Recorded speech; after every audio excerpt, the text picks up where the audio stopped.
నమస్కారం. ఈరోజు మన ప్రయాణం గూర్జర ప్రతిహారుల చరిత్రలోకి, అందులోనూ ఒక అత్యంత శక్తివంతమైన పాలకుడి కథలోకే. ఆయనే మిహిరభోజుడు. అసలు ఆయన పాలనను ప్రతిహార సామ్రాజ్యానికి స్వర్ణయుగమని ఎందుకంటారో ఆ విశేషాలేంటో ఇప్పుడు వివరంగా తెలుసుకుందాం. చూడండి, ఈ ఒక్క మాట చాలు మిహిరభోజుని రాక ఎంతటి కీలకమైన ఘట్టమో చెప్పడానికి. అతని పట్టాభిషేకంతో ప్రతిహార సామ్రాజ్య చరిత్రే ఒక కొత్త మలుపు తీసుకుంది. ఇది కేవలం ఒక రాజు మారడం కాదు, ఒక మహాసామ్రాజ్యపు ఉజ్వల భవిష్యత్తుకు ఇది ఒక నాంది అన్నమాట. సరే, ఇంత గొప్పగా చెప్పుకుంటున్నాం కదా, అసలు వెవరీ మిహిరభోజుడు? ఆయన నేపథ్యమేంటి? ముందుగా ఈ సామ్రాజ్యం వెనుకున్న ఆ వ్యక్తి గురించి తెలుసుకుందాం. మిహిరభోజుడు అంటే గూర్జర ప్రతిహార రాజులందరిలోకెల్లా బాగా పేరు పొందినవాడు. ఆయన వంశం కూడా సాధారణమైనది కాదు. ఆ కాలంలోనే గొప్ప పరాక్రమవంతుడిగా పేరుగాంచిన రెండవ నాగభటుడికి స్వయాన మనవడు. అంటే అధికారం, వ్యూహం రెండూ ఆయనకు వారసత్వంగానే వచ్చాయన్నమాట. ఇక్కడ చూడండి, క్రీస్తు శత 836 నుండి 885 వరకు, అంటే 46 సంవత్సరాలకు పైగా పాలన. ఒకసారి ఆలోచించండి, దాదాపు అర్ధశతాబ్దం.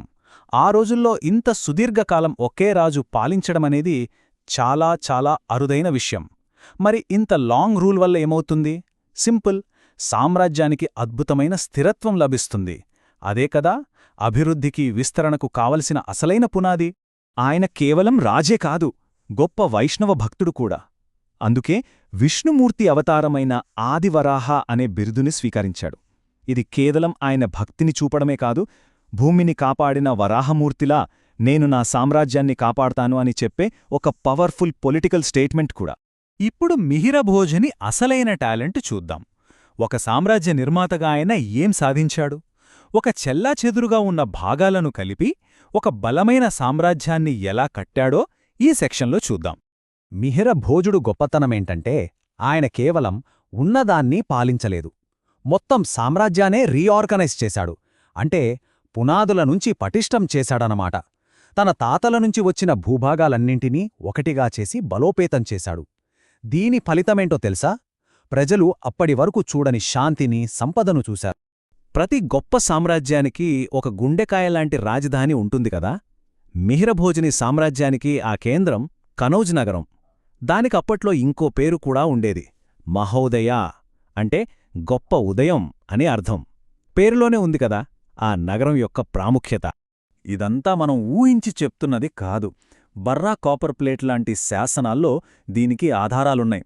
కనౌజ్ నగరం ఎంతటి సైనిక ప్రాముఖ్యతను కలిగి ఉందో ఈ శాసనాలు స్పష్టంగా చెప్తున్నాయి. అంటే అది కేవలం రాజధాని మాత్రమే కాదు, మొత్తం సామ్రాజ్యపు మిలిటరీ పవర్కు హెడ్ క్వార్టర్స్ లాంటిదే అన్నమాట.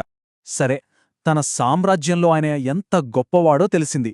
మరి బయటి ప్రపంచం దృష్టిలో ఆయన స్థానం ఏంటి? ఆయన కీర్తి సరిహద్దులు దాటి ఎలా వ్యాపించిందో ఇప్పుడు చూసేద్దాం. ఈ లిస్ట్ చూస్తేనే మనకర్థమవుతోంది ఆయన ప్రభావం ఎంత దూరం పాకిందో. ఒకవైపు సింధులోని అరబులు, మరోవైపు మధ్య భారతదేశంలోని చందేలులు, ఖలచూరీలు, ఇలా ఎన్నో రాజ్యాలు ఆయన ఆధిపత్యాన్ని అంగీకరించాయి. ఇది ఆయన రాజకీయ చతురతకు, సైనిక శక్తికి ఒక పెద్ద నిదర్శనం. అయితే ఇంత పెద్ద ఆధిపత్యం ఎలా సాధ్యమైంది? దీని వెనుక ఉన్న అసలు సీక్రెట్ ఏంటి? ఆ కాలంలో వచ్చిన అరబ్ యాత్రికులు ఏం చెప్పారంటే, ప్రతిహార్ల దగ్గరున్న అశ్వికదళం అంటే గుర్రపుదళం మొత్తం భారతదేశంలోనే అత్యంత బలమైనదట. వాళ్ల గుర్రపుదళం అంత పవర్ఫుల్ అన్నమాట. ఇక వాళ్ల విజయాలకు అదే గదా అసలైన కారణం.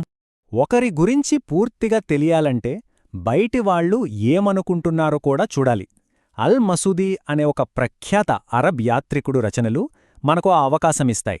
ఆయన మిహిరభోజుని పాలన గురించి చాలా వివరాలు రాశాడు. అల్ మసూదీ తన రచనల్లో మిహిరభోజుడిని రాజు బౌరా అని పిలిచాడు. ఇది కేవలం ఒక పేరే కాదు, మిహిరభోజుడి కీర్తి, ఆయన పేరు భారతదేశ సరిహద్దులు దాటి అంతర్జాతీయ స్థాయికి చేరింది అనడానికి ఇదొక తిరుగులేని సాక్ష్యం. ఇంత ఘనమైన చరిత్రను చూశాక మిహిరభోజుడు మనకు ఎలాంటి వారసత్వాన్ని ఇచ్చి వెళ్లాడు, ఆయన పాలన ఎప్పటికీ ఎలా గుర్తుండిపోతుందో చూస్తూ ఈ చారిత్రక విశ్లేషణను ముగిద్దాం. ఒక్క మాటలో చెప్పాలంటే మిహిరభోజుని వారసత్వం చాలా గొప్పది. సుదీర్ఘమైన పాలన, ఒక విశాలమైన సంపన్నమైన సామ్రాజ్యం, ఎవరూ ఓడించలేని సైన్యం, ఖండాంతరాలు దాటిన కీర్తి ఇవన్నీ కలిపి ఆయన కాలాన్ని ప్రతిహార సామ్రాజ్య చరిత్రలోనే అత్యున్నత శిఖరంగా ఒక జెనిత్గా నిలబెట్టాయి. చివరగా ఒక ప్రశ్న: ఒక్క పాలకుడి పాలన ఒక మొత్తం సామ్రాజ్య స్వర్ణయుగానికి ఎలా నిర్వచనంగా మారుతుంది? అంటే ఒక వ్యక్తి దక్షత ఒక జాతి చరిత్రను ఎంతలా మార్చగలదో ఆలోచించండి. దీని గురించి మరిన్ని వివరాలతో మళ్ళీ కలుద్దాం.